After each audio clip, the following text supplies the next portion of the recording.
কেমরে কেমরে ঘাও বেশি হয়ে গেল, পোকা কিলবিল কিলবিল করে পোকার মধ্যে কিলবিল করে বেড়ায়, সমস্ত গার গোস্ত পচে গেল, গার দুর্গন্ধ বেরিয়ে গেল। এই ঘটনা দেখে তিনটা সতিনী ওরে বাড়ি ছেড়ে চলে গেল, রহিমা গেল না। ওরে আয়ব নবী দুই চোখের পানি ছেড়ে দে কান্দা রহিমা, তিনটা বিবি আমার ছেড়ে চলে গেল রে রহিমা, তুমি কেন গেলে না? তুমি চলে যাও, আমার একা একা থাকতে দাও। রহিমা বলে স্বামী গো, ওরে যে নারী চলে যায় যাক, কোন নারীর স্বামী বিনে গতি নাই ওই হাসরে। সুবহানাল্লাহ। হে দুনিয়ার মা বোন গো, একে একে কয়েকদিন হয়ে গেল, তারপরে গায়ে দুর্গন্ধ ছড়াইয়া গেল। এমন সময় ওই দেশের লোকজন প্রতিবেশী আসলেন বাড়িতে, বাড়িতে এসে বলে ও রহিমা, তোমার স্বামীর আজকেই তোমার এই বাড়ির থেকে চলে যেতে হবে, কিন্তু কোথায় যাবে জানি না, তুমি যদি বাড়িতে থাকো স্বামীর নিয়ে। এই দুর্গন্ধ ছড়াইয়া গেল, আর এই রোগ আমাদের সবারই হয়ে যাবে। জোরে বলে নাউজুবিল্লাহ।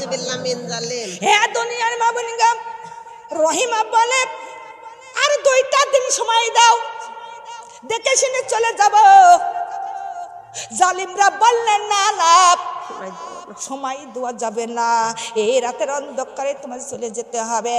এমন সময় আকাশে মেঘ লেগে গেল, মেঘ লাগে ঝড় বৃষ্টি শুরু হয়ে গেল, শিলা বৃষ্টি পড়তে লাগলো, ঝড় উঠে গেল, বিদ্যুৎ চমকাচ্ছে, আকাশে মেঘ তাড়াম তাড়াম করে ডাকতেছে।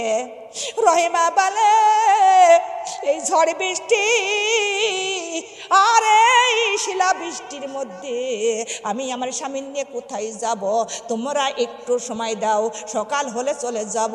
কেউ সময় দেয় না। তখনই রহিমা 2 রাকাত ওযু করে 2 রাকাত নামাজ পড়লো, নামাজ পড়ে আল্লাহর কাছে বলে মাবুদ, আই 2-3 দিন খাওয়া নাই, কোনো চোখে ঘুম নাই গো মাবুদ, আমার গায়ে শক্তিও নাই। ও মাবুদ, আমার শক্তি তুমি বাড়াইয়া দাও, তুমি আমার পেটে শক্তি দাও, আমার দেহে শক্তি বাড়াইয়া দাও, আমার স্বামীর যেন আমি নিয়ে অন্য জায়গায় চলে যেতে পারি, সেই শক্তি আল্লাহ তুমি আমার দান করে দাও। জোরে বলে সুবহানাল্লাহ। আমার আল্লাহর কাছে মোনাজাত করিয়া রহিমা একটা কাপড় দিয়ে স্বামীকে জড়াইল, একটা কলা পাতা কেটে স্বামীকে নিয়ে রাতের অন্ধকারে তখন ঘাড়ে পার করলেন, ঘাড়ে পার করে নিয়ে রওনা হলো। রওনা যখন হয় পথের কিছু দেখা যায় না, ঝড়ে বৃষ্টি। রহিমা যখন একটু বিদ্যুৎ চমকায়, ওই আলোটা লাগে, তখন একটু দেখতে পারে, তাছাড়া আর দেখতে পারে না। স্বামীকে নিয়ে যাইতে যাইতে একটা বৃক্ষের তলায় একটু দ্বারা বিশ্রাম নিতে লাগলো। সেখানেও লোকজন যা বলল, রহিমা তাড়াতাড়ি এখান থেকে চলে যাও, তোমার এখানেও জায়গা নাই। রহিমার স্বামীকে আবার কোলের মধ্যে করে নিয়ে আবার পথে রওনা হয়ে গেল। যাইতে যাইতে আর একটা গাছতলায় যে দাঁড়াইলো, দাঁড়ানোর পর আবার ওইখানকার একটা লোক এসে বলে, রহিমা তুমি এখান থেকে চলে যাও, তোমার এই জায়গাও জায়গা নাই, কেননা তোমার স্বামীর ছোঁয়াছে রোগ, এই রোগ আমাদের হয়ে যাবে। রহিমা বলে একটু সময় দাও রে, আমার গায়ে শক্তি তো হীন হয়ে গেল, আমি আজ 3-4 দিন খাবার খাই না রে, আমার একটু সময় দাও, আমি নিয়ে যাব। তারাও সময় দেয় না। রহিমা আবার স্বামীকে ঘাড়ের পার করে নিয়ে আবারও রওনা দিল। ও আমার আইয়ুব নবী বলে, রহিমা এই আশেপাশের লোক আমার এখানে থাকতে দেবে না, তুমি একটা জঙ্গলের মধ্যে নিয়ে চলো। রহিমা স্বামীকে কান্দে করিয়া একটা জঙ্গলের মধ্যে নিয়ে গেল।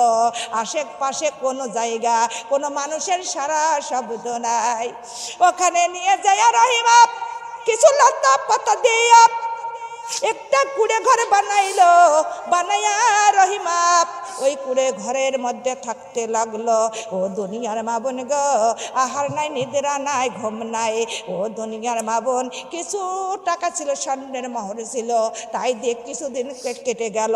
তারপরে কিছুই নাই, কি খাবে? কিন্তু রহিমা আইয়ুব নবীকে বললেন, স্বামী যা এনেছিলাম সব তো ফুরাইয়া গেল, এখন আমার কি উপায়? এখন আমি কি করব? ওই যে গ্রাম দেখা যায়, ওই গ্রামে যায় না ভিক্ষা করে খাবো। আইয়ুব নবী বলেন, না, কিন্তু ভিক্ষা করে খাওয়া যাবে না, ওরে সেও খাওয়া যাবে না, কিন্তু যদি খাও, যদি আমাদের খাওয়াও ওই জিনিস, আমার নবীয়ত নষ্ট হয়ে যাবে। জোরে বলি সুবহানাল্লাহ। ও রহিমা, তুমি পরিশ্রম করে তুমি একটু খাবার যদি এনে দিতে পারো আমি খাবো, কিন্তু তোমার সাহায্য নেওয়া খাবারও আমি খাবো না, ভিক্ষা করে খাবারও খাবো না। রহিমা চলে গেল ওই বাড়িতে, ওই দেশে চলে গেল। যারে বাড়ি যায় রহিমার দুধ করে তাড়িয়ে দেয়। এক না, দুই না, সব বাড়িতে গেল, কেউ রহিমার কাজ দেয় না। পরে একটা লাস্টে একটা বাড়িতে গেল, তিনি গৃহিণী বললেন, রহিমা মারে, তোমার বাড়ি কোথায়, ঘর কোথায়, তুমি কে? রহিমা দুই চোখের পানি ছেড়ে দিলেন, ঝর্ণার মতো গলে বে পানি পড়তে লাগলো। রহিমা সবই ঘটনারই কথা বললেন, যে আমি বাদশার মেয়ে, কিন্তু আমার স্বামীর নাম আইয়ুব আলাইহি ওয়াসাল্লাম, তিনি হলেন আল্লাহর নবী। তখন এই মহিলা বললেন, তোমার স্বামীর নাম আমরা শুনেছি, কিতাবের মধ্যেও শুনেছি, কিন্তু তোমার স্বামী আইয়ুব আলাইহি, কিন্তু তার বিবি তোমার কিছু আটা দি তুমি নিয়ে যাও। তখনই রহিমা বললেন, না, আমি আটা আপনার সাহায্য আমি নিব না, আপনি কিছু গম এনে দেন, আমি নিজ হাতে ফিসে দিব, পরিশ্রমের যতটুকু হয় ততটুকুই আমাকে দিন। তখনই ওই মহিলা কিছু গম এনে দিল, গম ফিসতে লাগলো। রহিমা গম ফেসতে ফেসতে ঘাম ঘামতেছে বুকের ঘাম একবার মসে। রহিমা আবার ওই যাতা ঘোরাইতে ক্লান্ত হয়ে গেল। রহিমার হাত, কোমল হাত, ওরে ফুকসা পড়ে গেল। একটি বাবার একটি আদরের দোলানি, তার কোনো কিছুর অভাব ছিল না। আমার আল্লাহ তাআলা এটা ইমানের পরীক্ষা করতেছে। জোরে বলে সুবহানাল্লাহ। হে দুনিয়ার মা বোনগণ, যখন আটা ফিসা হয়ে গেল, কিছু আটা দিল, সেইটুকু নিয়ে তিনি স্বামীর আহার করায়। আবার স্বামীর সেবা যত্ন করে, নিজ হাতে স্বামীর গোসল করাইয়া দেয়, ঘাওটা মুছাইয়া দেয়, ওষুধ লাগাইয়া লতা পাতা নিয়ে তার শেষে গায়ে লাগাইয়া দেয়। রহিমা আবার পরের দিন চলে গেল কাজের সন্ধানে। সমস্ত বাড়ি গেল, কেউ কাজ দেয় না, দূর করে আবার তেড়ে দেয়। আবার আর একটা বাড়ি গেল, সে বাড়ি যে কাজ করতে লাগলো, কেউ গোয়াল ধুয়ে দেয়, কেউ গোলা ধুয়ে দেয়, কারোর কাপড় ধুয়ে দেয়, কারোর থালা বাসন মাঝে, কারোর আবার রান্না বাড়া করে দেয়, কিন্তু সেই পরিশ্রমে কিছু আটা দিয়ে দেয়। রহিমা তাই নিয়ে স্বামীর খাওয়াইতে লাগলো। ও দুনিয়ার মা বোন গো, আইয়ুব নবী যেমন বাচ্চা ছিল, তার বাড়িতে দাসীবাদী ছিল, সেই দাসীবাদীও কেউ চিনতে পারতো না এরা যে দাসীবাদী। কত দামি শাড়ি পরতো, কত গহনা গাঠি তার গায়ে ছিল, কিন্তু তার তাজমহল, কত রাজ সিংহাসন, কিন্তু আল্লাহ তাআলা ইমানের পরীক্ষা নিচ্ছেন। কিসের পরীক্ষা? দুনিয়ার মা বোন গো, এমন সময় ওই ইবলিস শয়তান মানুষের রূপ নিয়ে ওই গ্রামে ঢুকে গেল। গ্রামে ঢুকে বাড়ি যা বলতেছে, অমক গ্রাম থেকে অমক রহিমা নামে একটা মেয়ে এসেছে, তাকে তোমরা কেউ কাজ দিও না, কিন্তু তার স্বামীর গায়ে হলো কুষ্ঠ রোগী, কুষ্ঠরোগ, কিন্তু তার স্বামীর গাও দিয়ে দুর্গন্ধ, কিন্তু পোকা কিলিবিলি করে বেড়ায়, ছোঁয়াছে রোগ। আর তোমরা যদি এর কাজ দাও কিন্তু তোমাদের ওই রোগ হয়ে যাবে, কেননা সে নিজ হাতে স্বামীর খেদমত করে, নিজ হাতে পরিষ্কার করে তার গায়ের জামা, তার গায়ের কাপড়ে, তার গায়ের সমস্ত শরীরে তার স্বামীর ছোঁয়া। জোরে বলি নাউজুবিল্লাহ। এই কথা শুনে কিছু কিছু লোক তার তেড়ে তেড়ে দূর দূর করে তেড়ে তেড়ে দেয়। রহিমার আর জায়গা দেয় না। রহিমায় আর একটা বাড়িতে গেল, বাড়িতে যেয়া তার কাছে ওই বাড়ির মহিলার কাছে সব ঘটনার কথা বলতেছেন। ওই মহিলা শুনতেছেন। এমন সময় ইবলিস শয়তান আবার মানুষ রূপে যাইয়া একটা মহিলা সেজে ওখানে যা বসলো, বসিয়া বলতেছে আপনি এদের কাজ দিবেন না, কারণ এর স্বামীর কুষ্ঠ রোগ, কিন্তু ওই রোগ আপনাদের হয়ে যাবে, আপনি এর কাজ দেন না। তখন সেই মহিলাও কাজ দেয় না, দূর দূর করে তেড়ে দেয়। তখন ওই ইবলিস শয়তান মহিলা হয়ে আছে, তিনি আবার তখন বলতেছে রহিমা তোমার একটা উপায় আছে। বলে কি? বলে একটাই উপায়, তুমি যদি তোমার মাথার চুলগুলো সব কেটে দিতে পারো, তোমার কিছু খাদ্য আমি দেব, আর এই খাদ্যগুলো তোমার স্বামীকে খাওয়াইও। মহিলা তখন এই কথা যখন বললেন, ওই রহিমার স্বামীর স্মৃতি তার চোখের উপরে ভেসে আসলো। কেননা আমার স্বামী চাতক পাখির মতো চেয়ে আছে, আমার রহিমা কখন খাবার নিয়ে আসবে, আমি কখন খাবো, কিন্তু আজকে তো কিছু জোগাড় করতে পারলাম না। তখনই বলতেছে ও মহিলারে, কিন্তু আপনি সব চুলগুলো কেটে নেবেন না, কিন্তু অর্ধেক চুল কেটে নেন, কেননা এই মাথার চুল ধরে আবার স্বামী উঠা বসা করে। তখন ওই ইবলিস শয়তান মহিলা মাথার অর্ধেক চুল কেটে নিল। অর্ধেক চুল কাটে নিয়া তখনই ওই কিছু আটা ওই মহিলার কাছে চেয়ে দিলেন। রহিমা বিবি আসতেছেন। এমনই সময় ইবলিস শয়তান আইয়ুব নবীর কাছে চলে গেল। আইয়ুব নবীর কাছে আগে যে বলতেছে হুজুর আপনার বিবি কোথা থেকে কোন মাল এনে খাওয়ায়, আপনি কি জিজ্ঞাসা করে খান, আপনার নবুয়ত ধ্বংস হয়ে যাবে। বলে কেন? বলে কেন আপনি কি জানেন না আপনার বিবি রহিমা চুরি করে করে কারবারের মরিচ, কারবারের চাউল, কারবারের আটা ডাল চুরি করে করে এনে আপনার খাইতে দেয়, কিন্তু সেইতে আপনি খালি আপনার কি নবুয়ত থাকবে। আইয়ুব নবী বলেন না না, এটা হতেই পারে না। লা ইলাহা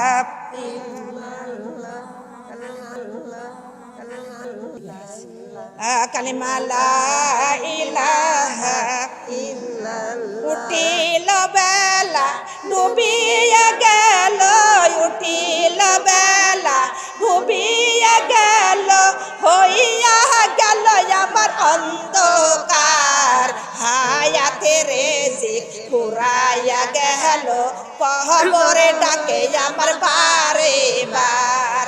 লা ইলাহা ইল্লাল্লাহ কালিমা লা ইলাহা ইল্লাল্লাহ, লা ইলাহা ইল্লাল্লাহ। ও কবরে ডাকে বারে বার, কবরে ডাকে বারে বার, আমি কবর ভয়ঙ্কর, আমি কবর ভয়ঙ্কর। আমার কবরে সুখ পেতে হলে, আমার কবরে সুখ শান্তি পেতে হলে কোরআন শরীফ বুকে কর। লা ইলাহা ইল্লাল্লাহ কালিমা লা ইলাহা ইল্লাল্লাহ। কবরে ডাকে আমার বারে বারে, কবরে ডাকে আমার বারে বারে, আমি কবরে অন্ধকার, আমি কবর ভয়ঙ্কর।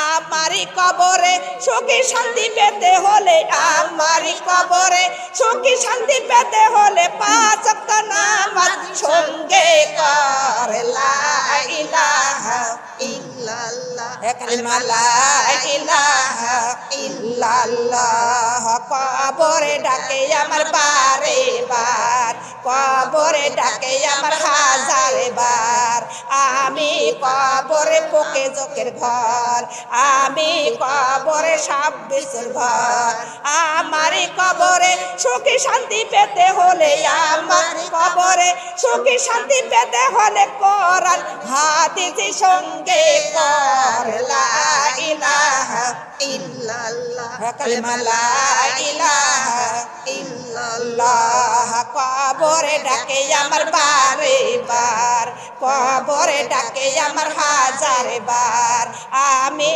কবরে আগুনের ঘর আমি কবর আগুনের ঘর আমারই কবরে সুখী শান্তি পেতে হলে আমারই কবরে সুখী শান্তি পেতে হলে খাসি করে পর্দা করিতে হয় লা ইলাহা ইল্লাল্লাহ কালিমা লা ইলাহা কালিমা লা ইলাহা ইল্লাল্লাহ মুহাম্মাদুর রাসূলুল্লাহ সাল্লাল্লাহু আলাইহি ওয়াসাল্লাম আলহামদুলিল্লাহ আলহামদুলিল্লাহ দুনিয়ার মা বোনগণ নারীদের বেশি কাজ করা লাগে না নারীদের 6টা আমল করলে নারীরা জান্নাতি হতে পারবে যারা বলে সুবহানাল্লাহ প্রথম নম্বরে নারীদের নামাজ কোরআন এবং ইজ্জতের হিফাজত আর নারীদের পর্দা স্বামীর খেদমত রোজা করতে পারলে নারীদের জান্নাত ঠিকানা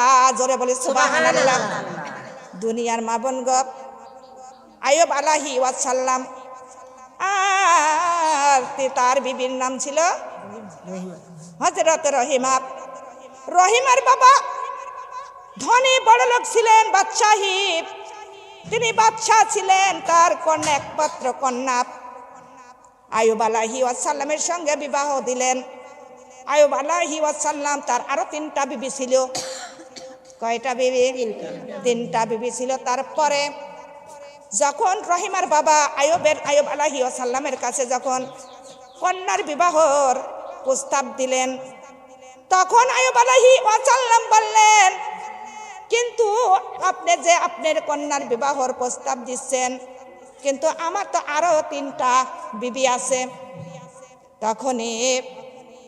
তখনই ওই ফাহিম বলতেছে যে আমি স্বপ্নের মধ্যে সব কিছু আমি জানতে পেরেছি কিন্তু আমার কন্যা রহিমা তোমার সঙ্গে আমি বিবাহ দিব তখনই ওই আইয়ুব আলাইহি ওয়াসাল্লাম বললেন ঠিক আছে আমি বাড়িতে যাব কিছু টাকা পয়সা নিয়ে আসব আর আমি লোকজন নিয়ে এসে আপনার মেয়েকে বিবাহ করে আমি বাড়িতে নিয়ে যাব তখন রহিমার বাবা বললেন না কিন্তু শুভ কাজ দেরি করতে নাই তোমার টাকা পয়সার দরকার নাই আমার টাকা পয়সা সব কিছু দিয়ে আমি বিবাহ দিয়ে দিব জোরে বলে সুবহানাল্লাহ বিবাহ যখন হয়ে গেল রহিমা যখন আইয়ুব আলাইহি ওয়াসাল্লাম যখন নিয়ে আসতেছিলেন তখন ওই রহিমার বাবা 100 বকরি উট ঘোড়া সব কিছু মেয়ের সঙ্গে দিলেন খুশি হয়ে মেয়ের সঙ্গে দিয়ে দিলেন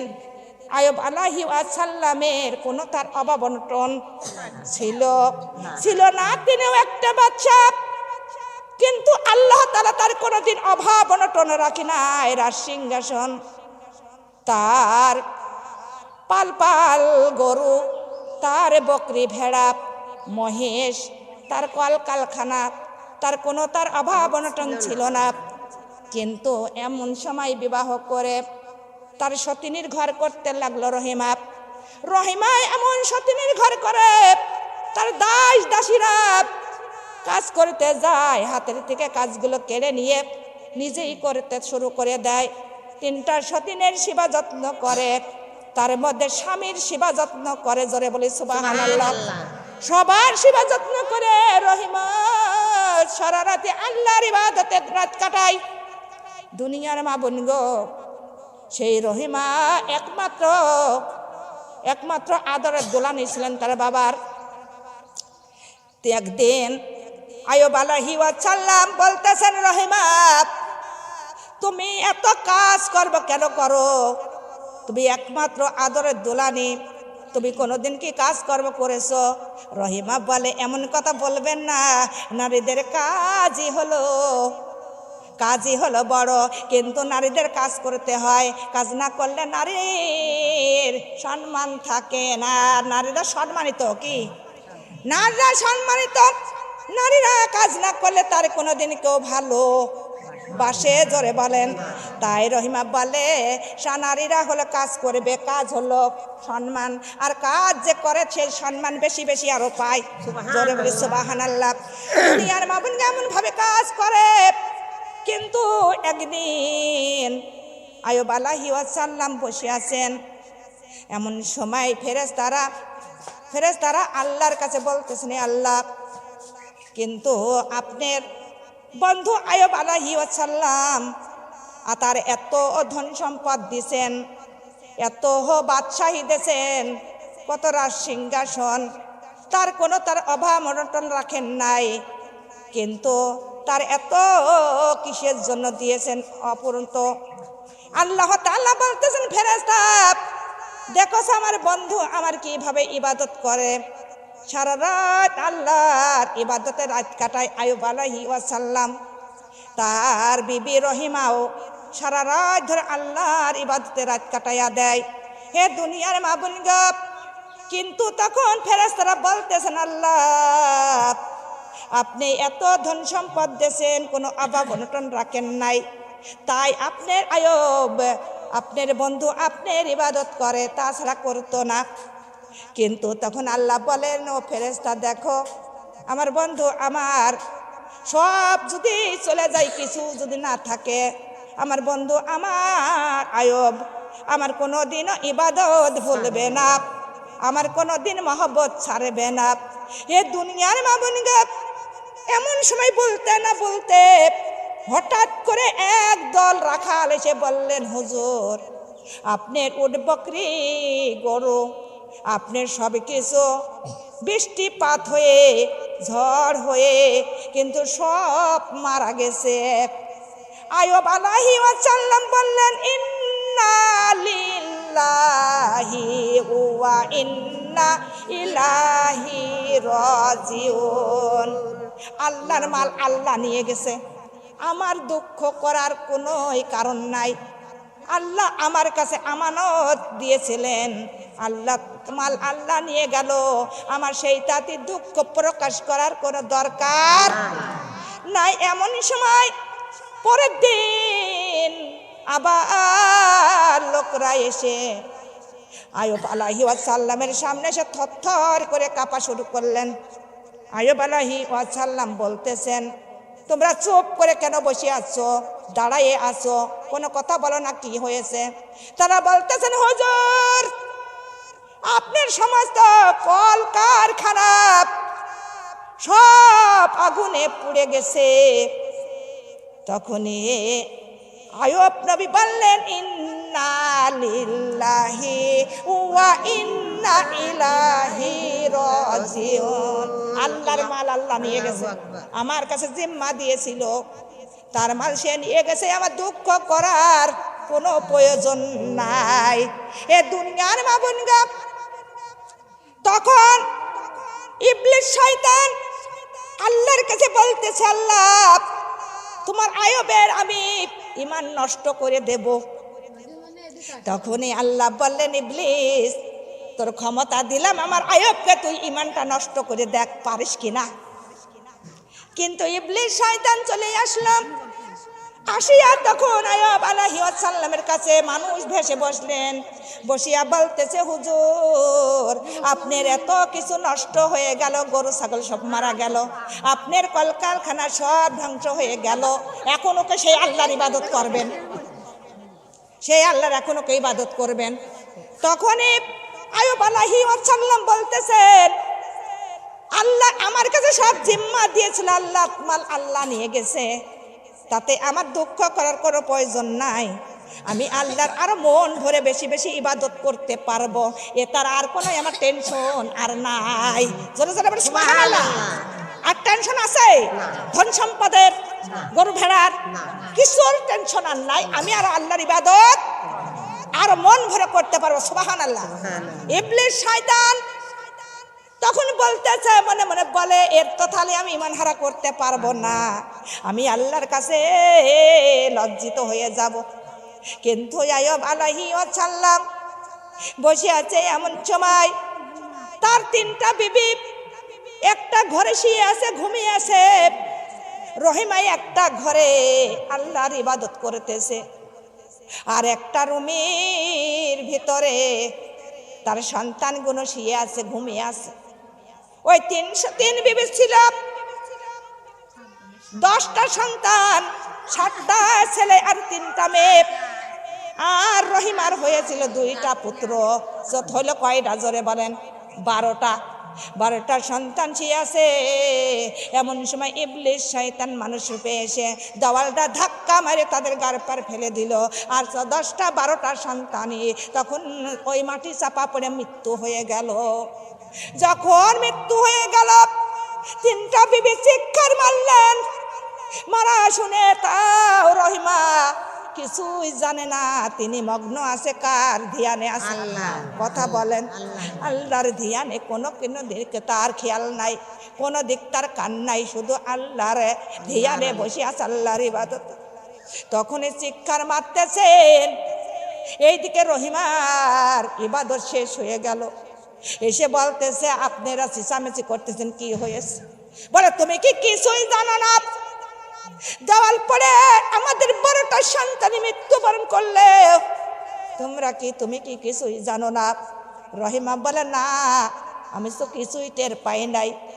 কিন্তু কেমন ভাবে সে আল্লাহর ইবাদত করে, আর আমরা ইবাদতে নামাজ পড়তে যাই, একটু যদি টুক করে বসে বলে, এই দেখ তো বিড়াল কিছু খাচ্ছে নাকি? কথা বলেন না কে? হ্যাঁ, দুনিয়ার মা বোনগা, এমন নামাজ হবে না। নামাজ পড়তে গেলে খেয়াল রাখতে হবে, ইবাদত করতে গেলে খেয়াল রাখতে হবে। যখন আমরা নামাজের মধ্যে দাঁড়িয়ে যাব, তখন মনে মনে ভাববো আল্লাহর সামনে দাঁড়িয়ে আছি। কার সামনে দাঁড়িয়ে আছি? আল্লাহর সামনে দাঁড়িয়ে আছি। যখন আমরা রুকু সিজদায় যাব, তখন আমরা বলবো আল্লাহর কাছে আমরা মাথা নত করে দাঁড়াই আছি। যখন আমরা সিজদা করব, তখন মনে মনে ভাবতে হবে এই মাটি দিয়ে আল্লাহ আমাদের সৃষ্টি করেছে। দ্বিতীয়বার সিজদায় যখন যাব, তখনই বলবো এই মাটির সঙ্গে আবার আমাদের মিশে যেতে হবে। যখন আমরা খাড়া হয়ে দাঁড়াবো, কিয়ামতের কথা মনে পড়তে হবে, মনে করতে হবে। ওই কিয়ামতের দিন আবার এমনি খাড়া হয়ে দাঁড়ানো লাগবে। জোরে জোরে বলি সুবহানাল্লাহ। হে দুনিয়ার মা বোনগা, তখন আইয়ুব আলাইহিস সালামের কাছে ইবলিস শয়তান একটা মানুষ ভেসে এসে বলতেছেন, আইয়ুব আলাইহি, কিন্তু তোমার আল্লাহ তোমার পার এত অসন্তুষ্ট, কিন্তু তোমার কিছুতেই তো আল্লাহ তোমার ভালোবাসে না, সব তো ধ্বংস করে দিল। আবার তোমার 12টা সন্তানও মৃত্যু বরণ করলো। সেই আল্লাহর আর তুমি ইবাদত করিও না, ওই আল্লাহর ভুলে যাও। কিডা বলতেছে? ইবলিস শয়তান। তখন আইয়ুব আলাইহিস সালাম বললেন, না না না, আমার 12টা সন্তান মারা গেছে, তাতে আমার কোনো দুঃখই নাই। পড়ে নাও বিবিগণ, সব পড়ে নাও, ইন্না লিল্লাহি ওয়া ইন্না ইলাইহি রাজিউন। ওর যে আল্লাহ আমার দিয়েছিল, ওই সন্তানগুলো আমার কাছে জিম্মা দিয়েছিল, আমানতে দিয়ে রেখে গিয়েছিল, সেই আল্লাহর মাল আল্লাহ নিয়ে গেছে। আমার টেনশন করার, আমার দুঃখ করার কোনো প্রয়োজন নাই। আইয়ুব নবী বলতেছে, এখন আমি মুক্ত হলাম, আমার আল্লাহ এখন আমার মুক্ত করে দিল। এতদিন কলকারখানা, এতদিন উট ঘোড়া, এতদিন আমার কত ক্ষেত খামার, কিন্তু কত সন্তান, সমস্ত লোকের আমার টেনশন করা লাগতো। তুই আমার দেহের মধ্যে, মনের মধ্যে তাদের চিন্তা এসে যেত, কিন্তু এখন আমি একদম মুক্ত করে দিল আমার আল্লাহ। আর কোনো তার টেনশন নাই, আছে না? আর কোনো তার টেনশন নাই, ছেলে মেয়ের টেনশন নাই। এখন আরো রাতে দিনে আমার আল্লাহর ইবাদত মন ভরে করবো। আর কোনো দিকে আমাদের আর খেয়াল নাই, আছে? আর খেয়াল নাই। আমরা কোন ইবাদত করবো শুধু আল্লাহ, কেউ কোনো কথা মনেও পড়বে না, পড়বে? হে দুনিয়ার মা বোনগা, এই কথা শুনে ইবলিস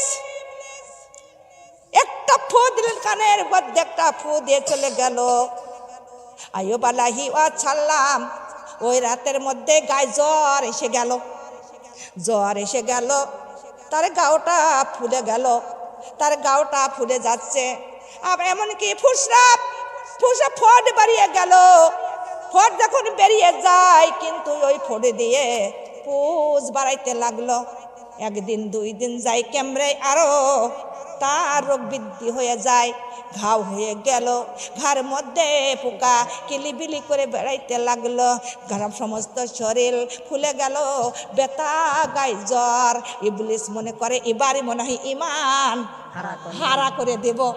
কিন্তু আইয়ুব আলাইহি ওয়াসাল্লাম ওই বেদনার মধ্যে আল্লাহর ইবাদত করে। কার ইবাদত? আল্লাহর ইবাদত করে। ওরে আমি সব ছাড়বো, কিন্তু আমার আল্লাহর আমি ছাড়ব না। আল্লাহর আমি কোনোদিন ভুলবো না। হে দুনিয়ার মা বোন গো, রহিমা স্বামীর সেবা যত্ন করতে লাগলো। সমস্ত বিবিরা ওই আইয়ুব নবীর কাছে আসে না, কিন্তু আমার রহিমা ওরে স্বামীর সেবা ছাড়ে না। এইদিকে আল্লাহর ইবাদত, ওই দিকে স্বামীর খেদমত নিজ হাতে করতে লাগলো। সতীনরা সবাই চুপ করে বসে থাকে। এমন সময় রহিমা স্বামীর চিকিৎসার জন্য ডাক্তার নিয়ে আসলেন। ডাক্তার দেখে শুনে বলল, রহিমা তোমার স্বামীর যে রোগ হয়েছে, ওই রোগ আমাদের চিকিৎসা করার কোনো ক্ষমতা নাই, আমাদের অসম্ভব। এই রোগ আমরা সারাইতে পারবো না। এটা হলো ছুঁয়াইছে রোগ, যে ছবে তারই হয়ে যাবে। বেসন খাতা আলাদা করে নাও, এর থালা বাসন আলাদা করে দাও, তুমি এর ছুঁয়ো না। রহিমা দুই চোখের পানি ছেড়ে দেয়। এই কথা শুনে রহিমা দুই চোখের পানি ছেড়ে দিয়ে কান্দে, বলে জীবন যাবে রে, তাও স্বামীর সেবা যত্ন আমি ছাড়বো না। এ দুনিয়ার মা বোন গো, তিনটা সতীন বলে, ও রহিমা যে হাত দিয়ে তুমি স্বামীর সেবা যত্ন করো, কিন্তু ওই হাত আমাদের থালা বাসনে লাগাইও না, তুমি আমাদের কাছে বসিও না, তুমি আমাদের ঘরে প্রবেশ করবা না। ওরে সব সতীনরা এইভাবে বলতে লাগলো। রহিমা বলে, আল্লাহ জীবন দিব রে, তাও আমার স্বামীর সেবা যত্ন ছাড়বো না। এ দুনিয়ার মা বোন গো।